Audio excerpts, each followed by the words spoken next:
Beijing, the Forbidden City, November 14th, 1661. It's 3 in the morning. You're lying in silk sheets in a room lit by a single red lantern. Your name is Xiao, you're 16 years old, and 4 hours ago you were chosen. They came to your quarters at sunset. 3 eunuchs. They didn't speak. They just pointed. You followed. Now you're here, waiting. Your hands won't stop shaking. Not from the cold, for what they did to prepare you. The bath was fine. The perfume was fine. But then came the inspection. Every inch of your body is examined by 6 palace physicians. They checked for scars, for marks, for anything that might displease him. And they checked inside. You've never been touched like that. You try not to cry. They told you crying was forbidden. Outside the door, you hear footsteps. Heavy, deliberate. The emperor is 22 years old. You've seen him once from a distance. He looked normal, almost kind. The door opens. He doesn't look at your face. Not once. What happens next will last 11 minutes. Exactly 11 minutes. Because there are eunuchs outside with hourglasses, timing everything, recording everything. When it's over, they will examine you again. They will document what happened in ledgers kept in locked rooms. Your body is no longer yours. It belongs to the dynasty. And if you're pregnant, the real horror begins. This is what really happened. I am more heritage, and here we do not look away. If you believe these stories deserve to be told, support this channel with a like and subscribe, because what comes next, your history teacher never mentioned. Hollywood showed you graceful concubines in flowing robes, scheming for the emperor's love in gilded palaces. Beautiful women playing politics with fans and tea ceremonies. History shows you something else entirely. A system so brutal, so precisely engineered to break human beings, that it turned a forbidden city into a prison where 20,000 women lived and most died without ever leaving its walls. This isn't about one monster. This is about an empire that ran on the systematic destruction of women for over 2,000 years. Xiao wasn't always called Xiao. That name was given her 3 months ago when she was brought to the Forbidden City. Her real name was Miling. She was the daughter of a minor official from Suzhou, selected during the triennial draft of 1661. The draft happened every 3 years during the Qing dynasty. Imperial officials would travel to every province, examining girls between 13 and 16 from Manchu families. According to the palace records preserved in the first historical archives of China, each draft brought between 3,000 and 5,000 girls to Beijing. Of those, approximately 300 would be selected for the palace. The rest were sent home. Being sent home was mercy. Miling's family celebrated when she was chosen. They didn't know. They couldn't know. Because the selection was just the beginning. What happened next was called the transformation. And it was designed to erase everything a girl had been before she entered those walls. Here's what no one tells you about the Forbidden City. It wasn't one palace. It was a city within a city. 980 buildings. 8,886 rooms. 24 emperors lived there across 500 years. And inside those walls, at any given time, lived between 9,000 and 20,000 women. Concubines, servants, palace maids, dancers, all of them trapped. Because once you entered the Forbidden City, you never left. Not for a walk, not to see your family, not even when your parents died. The Italian Jesuit Matteo Ripa, who lived in Beijing from 1711 to 1723, wrote in his memoirs that the palace women lived in such complete isolation that many of them forgot what the outside world looked like. Some had been inside for 40 years. They would die without ever seeing a street again. The transformation began the moment a girl arrived. First, they took her name. Miling became Xiao, meaning graceful. Not because she was graceful, because that's what they decided to call her. Her old name was forbidden. Anyone who used it was punished. Then they took her clothes. The cotton dress her mother had sewn was burned. She was given palace robes. Silk. Beautiful. But she would learn those robes came with a price. Then came the training. 6 months of it. How to walk. How to speak. How to pour tea with your head bowed at exactly the right angle. How to breathe quietly so the emperor wouldn't hear you. How to cry without making a sound. Because crying was forbidden except in designated mourning periods. But here's what makes this worse. The training wasn't just about etiquette. It was about submission. The palace employed women called nuns, older former concubines, to teach the new girls. And their methods were documented in the memoirs of Princess Derling, who served in the court of Empress Dowager Cixi in the early 1900s. Girls who spoke out of turn had their mouths stuffed with cloth. Girls who walked incorrectly were made to kneel on rice for hours. Girls who showed defiance were taken to the discipline chambers. What happened there was never written down officially. But Princess Derling wrote that she once saw a girl return from the discipline chambers unable to walk properly for weeks. The girl never spoke again. Not because she couldn't, because she chose not to. Think about this for a moment. You're 15 years old. You've been taken from your family. Your name has been erased. You're being trained like an animal. And you haven't even seen the emperor yet. For most concubines, they never would. Of the 300 girls brought in during each draft, maybe 30 would ever spend a night with the emperor. The rest would spend their entire lives waiting, serving, growing old in rooms they couldn't leave. But Xiao was different. On her 47th day in the palace, she was walking through the garden of peaceful longevity when the emperor saw her. He stopped, looked at her for exactly 6 seconds. Then he said one word to his chief eunuch. Her. That night, the preparation began. The selection ceremony was called turning the tablet. Every evening, the chief eunuch would present the emperor with a silver tray containing jade tablets. Each tablet had the name of a concubine carved into it. The emperor would flip one tablet face down. That woman had 4 hours to prepare. But preparation wasn't what you think. According to the detailed records kept by the Imperial Household Department, now preserved in Beijing's Palace Museum, the process followed 23 specific steps. Every single one is documented. Every single one designed for one purpose. Control. Step 1. The chosen concubine was taken to the bathing chamber. Not a gentle bath, a clinical cleansing. 6 attendants scrubbed every inch of her body with soap made from pig fat and herbs. Her hair was washed 3 times. Her nails trimmed to precise lengths. Step 2. Medical inspection. 4 palace physicians examined her. They checked for diseases. They checked for defects. And they checked to ensure she was a virgin. The examination was invasive, painful, humiliating. But refusing meant immediate expulsion from the palace and disgrace for her entire family. Step 3. Perfuming. Her body was rubbed with oils made from jasmine, lotus, and sandalwood. Not to make her smell good, to mask any natural scent. The emperor preferred his women to smell identical. Like objects, not people. Step 4. Dressing. She was given a single thin robe. Red silk. Nothing underneath. The robe had no fasteners. It was designed to fall open. Step 5. The walk. She was not allowed to walk to the emperor's chamber. She was carried, wrapped in a yellow silk cloth, carried naked by eunuchs like a piece of furniture. Because in that moment, that's what she was. Property being delivered. When the eunuchs reached the emperor's chamber, they placed her on the floor at the foot of his bed. Then they left. But here's what nobody knew outside the palace. They didn't leave entirely. 2 eunuchs remained outside the door. Listening, timing, recording. This wasn't intimacy. This was documentation. Now here's what no one tells you. The emperor was being timed. Imperial regulations, documented in the collected statutes of the Qing dynasty, stated that the emperor should spend no more than 15 minutes with a concubine during routine visits. Why? Because the physicians believed excessive expenditure of vital essence would weaken him. So the eunuchs would knock on the door at regular intervals. First knock at 10 minutes. A warning.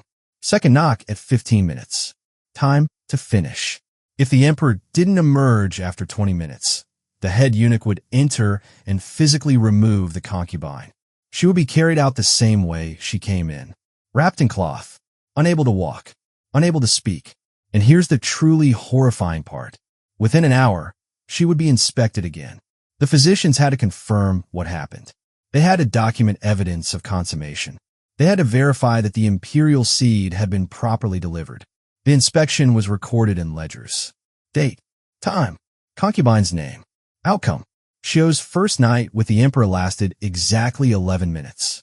She knew because she heard the knocks. When the eunuchs carried her back to her chamber, she couldn't stop trembling. Not from pleasure, from shock, from a realization that this was her life now. And then came the waiting. For 29 days, Xiao waited.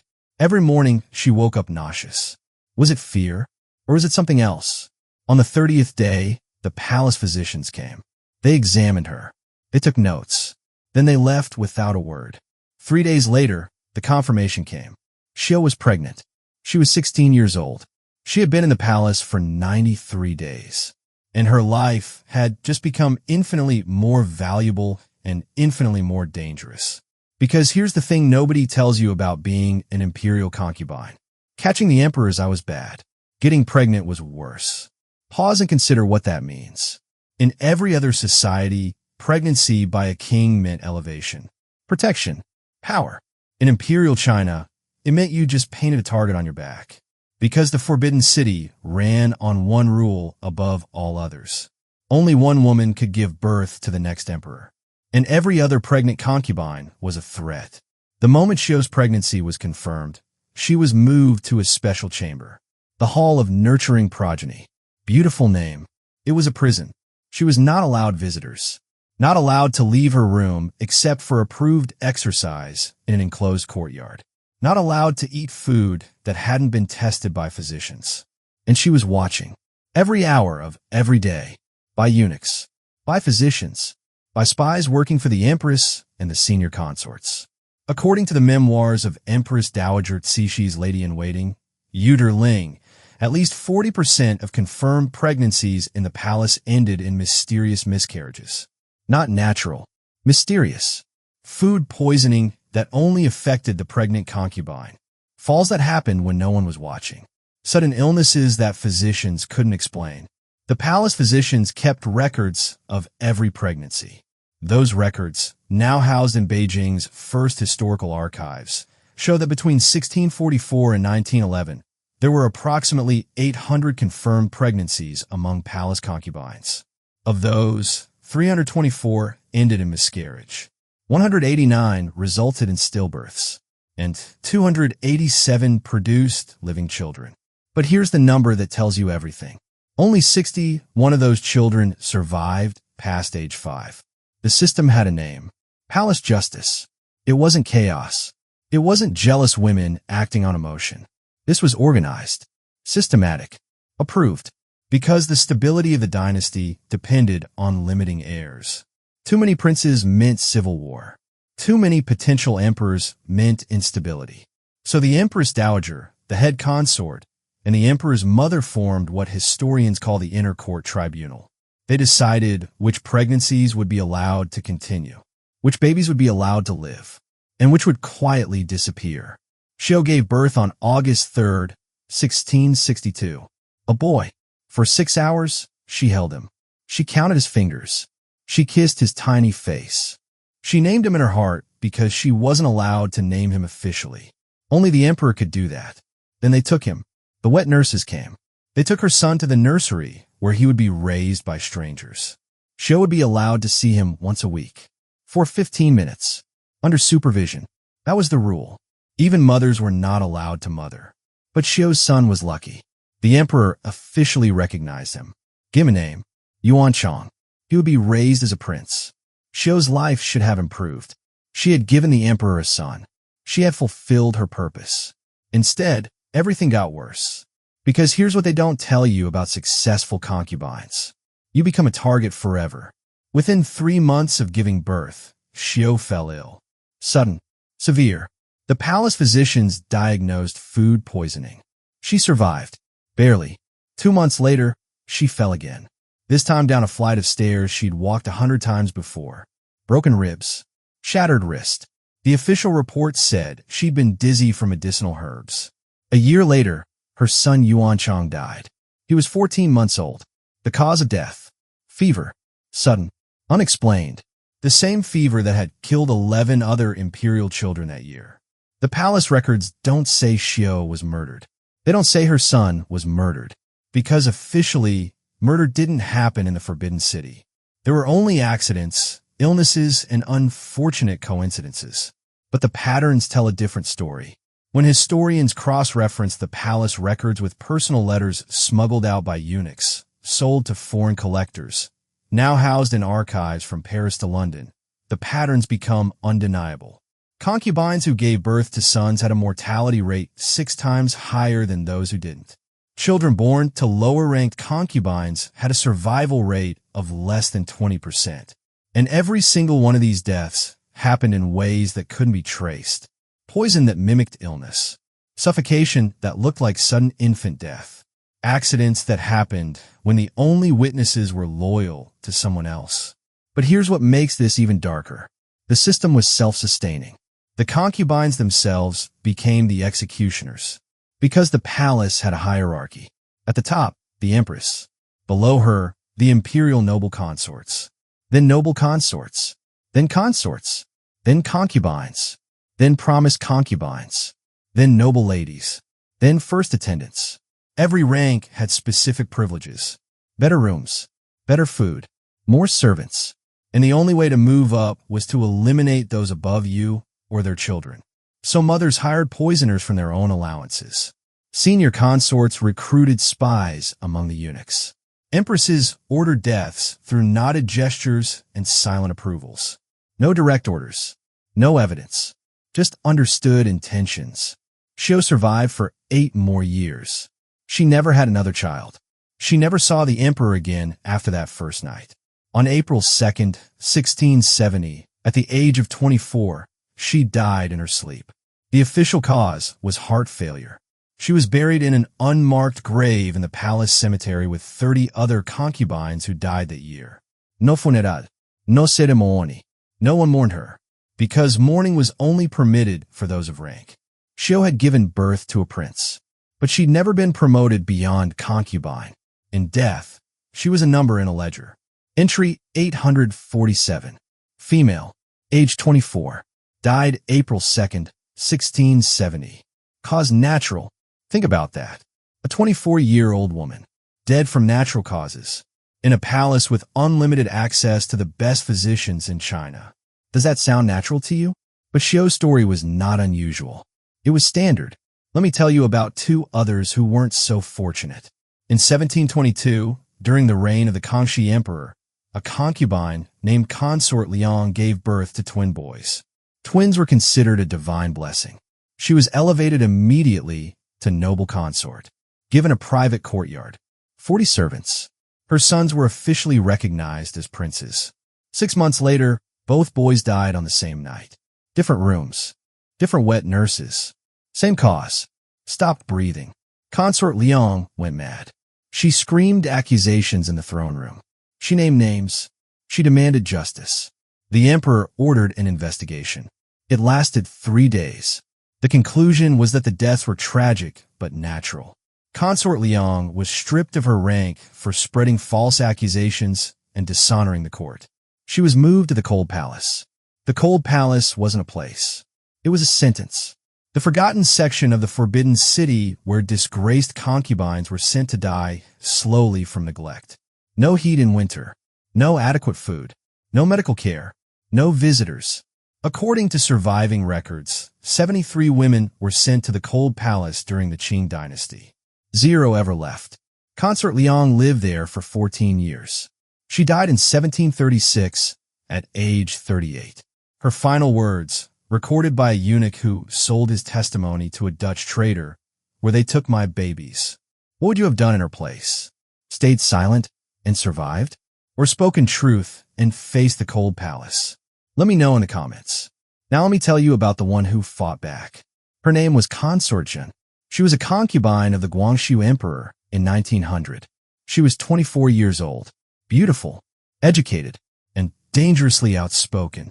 When the Boxer Rebellion threatened Beijing and the court prepared to flee, Consort Zhen was ordered to stay behind.